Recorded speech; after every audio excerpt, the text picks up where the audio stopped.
آمار و ارقام جدید نشان می‌دهد بیش از 2 میلیون از ژاپنی‌ها بالای 90 سال سن دارند و همکنون 70,000 نفر جمعیت بالای 100 سال دارند.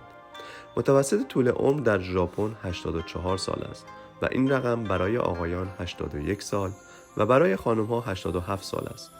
برخلاف تصور عموم این طول عمر هیچ ربطی به ژنتیک آنها ندارد، بلکه به روش و منش زندگی آنها برمیگردد. در اینجا می‌خوایم 8 روش مفیدی که ژاپنی‌ها در طول عمر و روزمرگی خود خواسته و ناخواسته به کار می‌برند اشاره کنیم. اولین روش ایکیگای نام دارد. پیدا کردن هدف در زندگی. ایکیگای یک مفهوم ژاپنیه که به هدف و علاقه‌تان در زندگی و یا هدفی برای بودن اشاره می‌کند. داشتن ایکیگای خود به مردم ژاپنی وضوح، انگیزه و رضایت از فعالیت‌های روزمره رو میده. ایکیگای در شما به این کمک میکنه که به درون خود نگاه کنید و متوجه استعدادهای خود شوید و کشف کنید در چه حوزه‌هایی مهارت دارید و چه چیزی به شما شادی میبخشه. هدف این هست که نقطه شیرین را پیدا کنید که یک نقطه تلاقی هست بین استعدادها و مهارت‌های شما و شادی شما. یعنی استفاده از استعدادهاتون که شما رو شاد میکنه. درک این موضوع به شما اجازه میده تا وقت و انرژیتون رو بر روی آنچه مهمتر هست متمرکز کنید. برای مثال اگر شما از پخت و پز لذت میبرید و به خاطر خوراکی هایتان تحسین میشوید، میتوانید علاقه تان را از طریق یک کسب و کار پخت و پز به هدف تبدیل کنید. چنین تلاش هایی که با ایکیگای شما هماهنگ هستند، بدون اینکه احساس کار یا شغلی ایجاد کند، بسیار پرمعنا و جذاب هستند. به این ترتیب که به زندگی شما هم هدف میدهند و هم ذهنی آسوده برای شما فراهم میکنند و به بهبود کلی سلامتی شما کمک میکنند. دومی، کنماری یا هنر از بین بردن اشیاء غیر ضروری.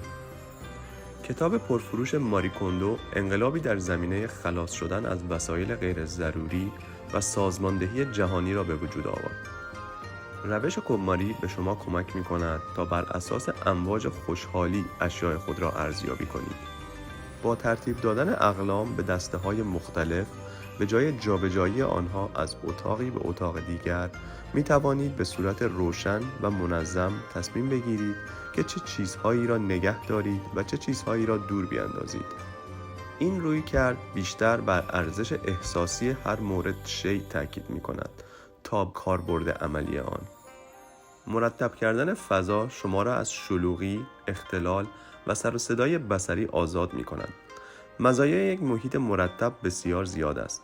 محیطی مرتب اضطراب را از بین می‌برد و محیط را آرام بخش می‌کند و ذهنی آسوده فراهم می‌آورد و شما تمرکز بهتری برای بهره‌وری و پیگیری‌های خلاقانه در آن پیدا می‌کنید.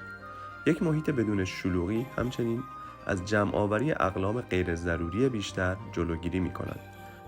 نهایتاً این عادت باعث هماهنگی خوشایند بصری و احساسی در محیط زندگی شما ایجاد می‌کند. سوم، وابیسابی، نقص یا پذیرش ناقص بودن در زندگی. ژاپنی‌ها این را در بسیاری از جنبه‌ها از سفالگری، شعر و ادب به کار می‌برند.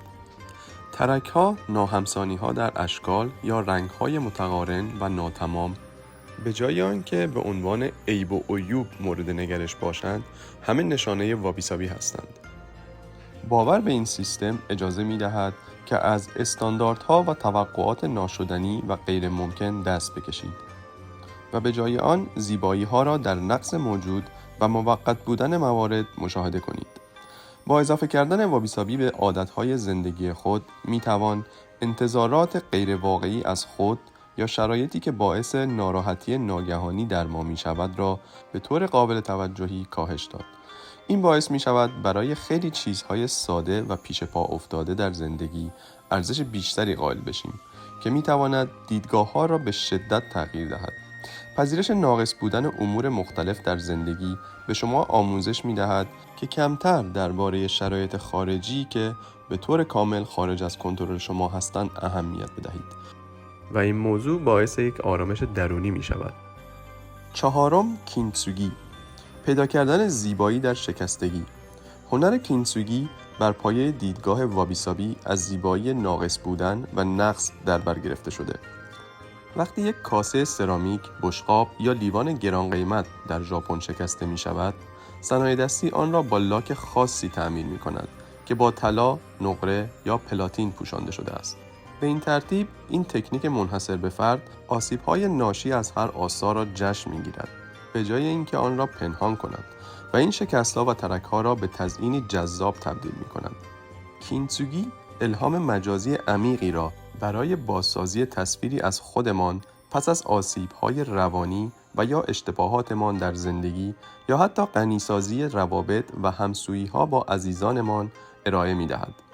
این عادات به ما می‌آموزد که به زخم‌هامون به عنوان بخشی از تاریخ شخصی احترام بگذاریم، نه اینکه به آنها به عنوان عیوب مضر برای پاک کردن و فراموش کردن نگاه کنیم و همچنین در برابر شکست‌های چالش برانگیز زندگی انعطاف‌پذیری بیشتری داشته باشیم. پنجم، شیکاتاگانای، پذیرش آنچه که نمی‌توان تغییر داد. این ضرب المثل ژاپنی قدرتمند رو شاید بشه اینجوری ترجمهش کرد: چیزی که شده دیگه شده، کاریش نمیشه کرد، بیخیال. بیان شیکاتاگانای پذیرش موقعیت‌های خارج از ظرفیت کنترل یک فرد هست. عوامل خارجی مانند آب و هوا یا فاجعه‌های طبیعی و رفتار افراد دیگر تحت این شاخص قرار می‌گیرند. گفتن شیکاتاگانای زیر لب شما را از اشتباه‌های بیفایده در برابر چیزهایی که نمی‌توانید تغییر دهید باز می‌دارد. این موضوع انرژی درونی شما را به جای واکنش‌های بیهوده به سمت واکنش‌های مؤثر سوق می‌دهد. تصور کنید که شما قطار خود را از دست می‌دهید یا یک معامله تجاری مهم شکست می‌خورد. آیا یک واکنش با تسلیم آرام از آرامش شما حفاظت می‌کند یا یک واکنش همراه با خشم؟ در طول زمانی که شیکاتاگانای به عادت ناخودآگاه تبدیل می‌شود، شما خیلی از رنج‌های بی‌ارزش را از خود دور می‌کنید. نهایتاً زندگی به طور خودکار تلاش‌های اضافی برای کنترل هر جزئیات بی‌ارزش را کنار می‌گذارد و باعث می‌شود شما با آرامش به زندگی خود ادامه دهید. ششمین مورد، اوموتناشی، روحیه مهمان نوازی. ژاپن بر فرهنگ ملی اوموتناشی که مهمان نوازی است مفتخر است. از خدمات مشتریان در کلاس جهانی تا توجه به بازدید کنندگان خارجی، اوموتناشی هر روز در تعاملات روزمره در بین ژاپنی‌ها وجود دارد.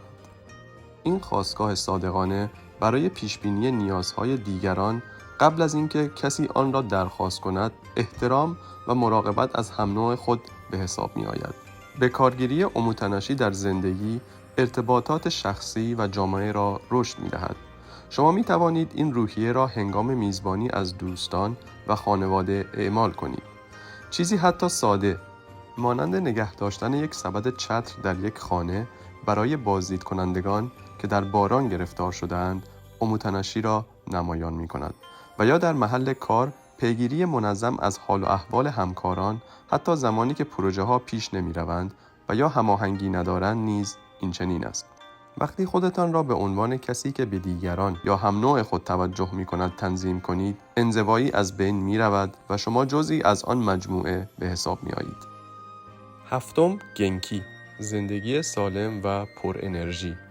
کلمه ژاپنی گنکی زندگی کاملا شارژ شده با انرژی مثبت و سلامت را شامل می شود. قوت جسمی و روشنایی عاطفی هر دو به عنوان این سبک زندگی به شمار می روند. ژاپنی‌ها اولویت می‌دهند به غذاهای سنتی مانند ماهی، برنج و سبزیجات یا پیاده‌روی یا دوچرخه سواری تا انرژی خود را به شکل مناسب افزایش دهند.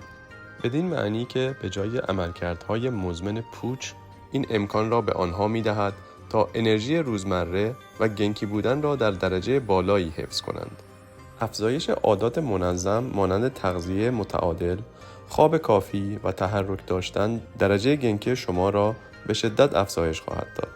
علاوه بر این، بررسی اینکه کدام یک از روابط ما تخلیه کننده انرژی است یا فزاینده انرژی میتوان کمک کند تا عادات اجتماعی خود را در طول زمان تنظیم کنیم. این موارد را میتوانید تا زمانی پیگیری کنید و ادامه دهید که شما را سرشار از شادی و نشاط کند. تصور کنید که با این سبک زندگی که انرژی گنکی را در شما تابان می کند، برای رسیدن به اهداف خود و مدیریت استرس چه موفقیت‌هایی را می‌توانید به دست آورید. 8. باغبانی و اتصال به جنگل یا اتصال با طبیعت. آیین درمانی شینرین یوکو در ژاپن به عنوان باغبانی جنگل ترجمه می شود. همانطور که درباره عادات سلامت گنکی اشاره شد، وقت گذراندن در طبیعت بدن، ذهن و خلق و خو را به طور قابل توجهی تجدید می کند. علم ثابت می کند که بودن در میان درختان فشار خون، ضربان قلب، کورتیزول و اضطراب را کاهش می دهد. ژاپن دارای بیش از 2/3 اراضی جنگلی است. ژاپنی‌ها بیش از پیش رفتن به محیط‌های جنگلی برای آرامش و سلامت اعتقاد دارند. حتی شهرهای بزرگ مانند توکیو مسیرهای شینرین یوکوکو و پارک‌ها را به منظور حمایت از افراد شهری که اغلب با طبیعت ارتباط برقرار می‌کنند فراهم می‌کند. شما نیز می‌توانید این عادت را به راحتی برای خود به وجود آورید، بدون توجه به اینکه در کجا زندگی می‌کنید و کار می‌کنید. اولویت را بگذارید به بیرون رفتن هفتگی برای قدم زدن در فضاهای سبز، در حالی که آگاهانه تمام حس و ذهن خود را مشغول طبیعت می‌کنید. اگر محیط شما به طبیعت دسترسی ندارد، طبیعت را با استفاده از گیاهان خانگی، مواد معطر با بوی چوبی و محصولات طبیعی به داخل خانه بیاورید. همچنین استفاده از تغذیه یا غذاهایی با مشتقات از جنگل مانند قارچ یا شربت شیر خرما نیز مفید هستند.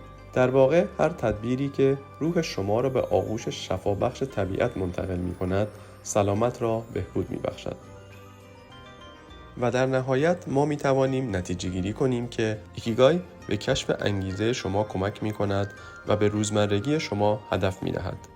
با استفاده از روش کنماری، ذهن و فضایتان را آرام می‌کنید. وابی سابی نقص‌ها را در بر می‌گیرد، پس استرس را کاهش می‌دهد. هنر کینسوگی زخم‌های درونی را با نشان دادن زیبایی‌های داخلی التیام می‌بخشد. گفتن شیکاتاگانای در واقع پذیرش آنچه است که در کنترل ما نیست، پس رنج‌ها را کاهش داده و به ما آرامش می‌بخشد. مهمان نوازی یا اوموتناشی باعث می‌شود که احساس تعلق داشتن در کنار دیگران را داشته باشیم. انتخاب سبک‌های زندگی گنکی بدن و روح را احیا می‌بخشند. عادت باغبانی یا طبیعت‌گردی شما را با داروی شفابخش طبیعت متصل می‌کند. در واقع این عادات 8گانه از فرهنگ ژاپنی ممکن است ساده به نظر برسند. با این حال اتخاذ آنها نیازمند آسیب‌پذیری، آگاهی و تمرین مدام است تا نتایج تغییردهنده‌ای در سبک زندگیتان ایجاد کند. در حالی که هر یک از عادات بحث شده ارزش مستقلی دارند، ترکیب چند عادت موجب بهبود نتایج مثبت در زمینه‌های سلامت، خوشبختی، انعطاف پذیری، سازماندهی، ارتباط و هدف می‌شود.